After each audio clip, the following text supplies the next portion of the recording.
Welcome back. Nice to see you. Grab yourself a hot beverage. Let's take a seat and chat about this month's Book of the Month. Now, if you are new to Book of the Month, it is a monthly book subscription box where you get to choose between 5 to 7 books. Before you choose what your Book of the Month is, you get to read a little synopsis, a little blurb about the book, the first few pages of the book, as well as a review from somebody else of the book. All in all, I think that this is a great subscription box to have, especially for someone who is maybe just trying to get into reading or just getting back into reading, to introduce new types of books or maybe a little bit more diversity in your reading. Book of the Month would definitely be good for you or for someone else. They really do make great gifts. Pricing plans, all of that I will be linking in the description box down below so that you can check out and see exactly what plan is right for you. Confession time. Usually I do the whole hey, here are the books that I read last month, like my last Book of the Month book. Here's what I think about it. I haven't read all that much since April began. I think I read maybe 4 or 5 books in April, and that was it, which is very, very strange for me if you're just happening upon my channel. That is actually why there has been a lack of book talk videos. I've been reading. Life has just been getting really, really busy, really in the way of my reading addiction. So summer's coming up. Hopefully I can set aside a little time in the morning to start reading again.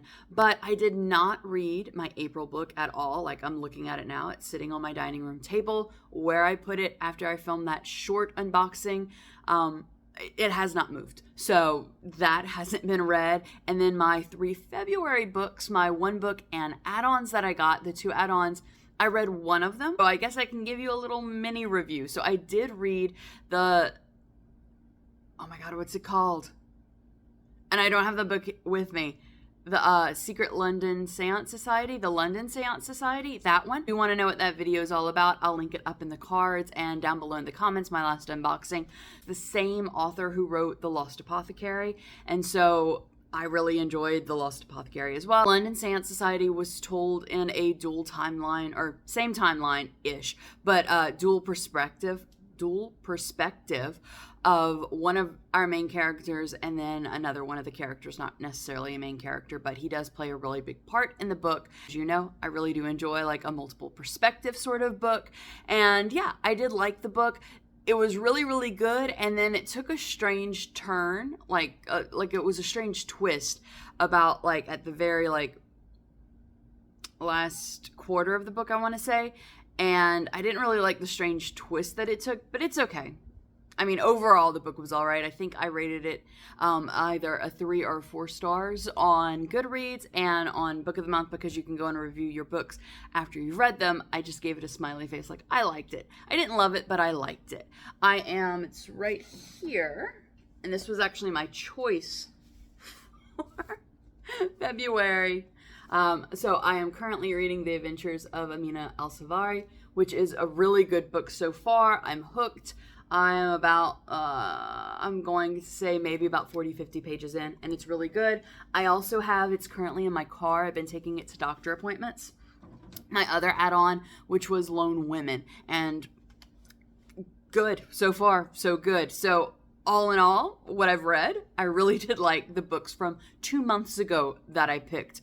Don't know about the one from last month. Hopefully, by the time that the next unboxing, probably not because May's my busiest month, but hopefully by the time the next Book of the Month unboxing comes around, I will have read all of these books, and I'll let you know what I thought of all of them. Speaking of all of these books, I do have a new addition. This is my May Book of the Month box. Unless you've been friends for 3 months, they have a thing that after 3 months, you become friends. You're in the friend zone with Book of the Month, and you have access to their Blue Box Boutique, I think is what it's called, BBB, and that has things like socks and candles and coasters and cutesy little pins, things like that.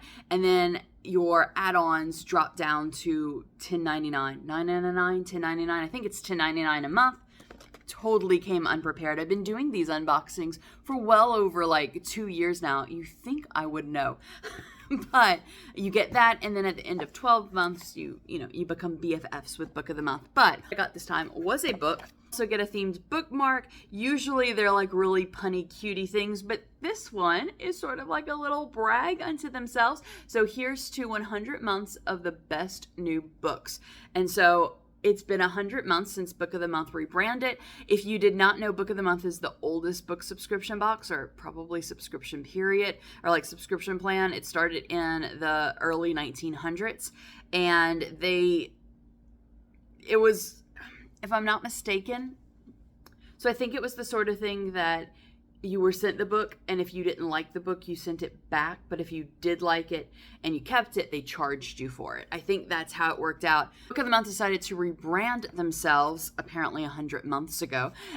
And they decided to target like my demographic, like millennials, in a subscription box form. So they were going under from what I've heard. But with the rebranding, it has really like bumped them up. So that is a really great thing. Yeah, I didn't realize it was that recently that they did that. Anyway, let's get into the book because I'm sure that is why you are here. Did you hear about Kitty Carr? No, but I want to. Marketed as a multi-generational saga that traverses the glamour of old Hollywood and the seductive draw of modern-day showbiz. Ooh. Kitty Carr Tate, a white icon of the silver screen, dies and bequeaths her multi-million-dollar estate to the St. John sisters, 3 young, wealthy black women. It prompts questions. Lots of questions. A celebrity in her own right, Elise St. John would rather focus on sorting out Kitty's affairs than deal with the press. But what she discovers in one of Kitty's journals rocks her world harder than any other brewing scandal could. And between a cheating fiancé and a fallout from the controversial social media posts, there are plenty. The truth behind Kitty's ascent to the stardom, from her beginnings in the segregated South, threatens to expose a web of unexpected family ties, debts owed, debatable crimes that could, with one pull, unravel the all-American fabric of the St. John sisters and those closest to them. As Elise digs deeper into Kitty's past, she must also turn the lens upon herself, confronting the gifts and burdens of her own choices and the power that the secrets of the dead, continue to the back flap, hold over the living. Did you hear about Kitty Carr? As a sprawling page-turner set against the backdrop of the Hollywood machine, an insightful and nuanced look at the inheritance of family, race, gender, and the choices some women make to break free of them. So that sounded fantastic to me when I read that synopsis, and the first few pages sounded good. And I did forget to mention, Did You Hear About Kitty Carr was written by Crystal Smith Paul. So hopefully, by the time I get my June Book of the Month box, I will have read this book and the others so I can give you a big sprawling review of what I thought of all of the past month's books that I got from Book of the Month. You pick a book from this month's selection, or did you skip this month? I would love to hear from you. Let me know in the comments down below. Thank you so much for spending a little bit of your day with me. I hope you have a wonderful rest of your day, and I'll see you real soon.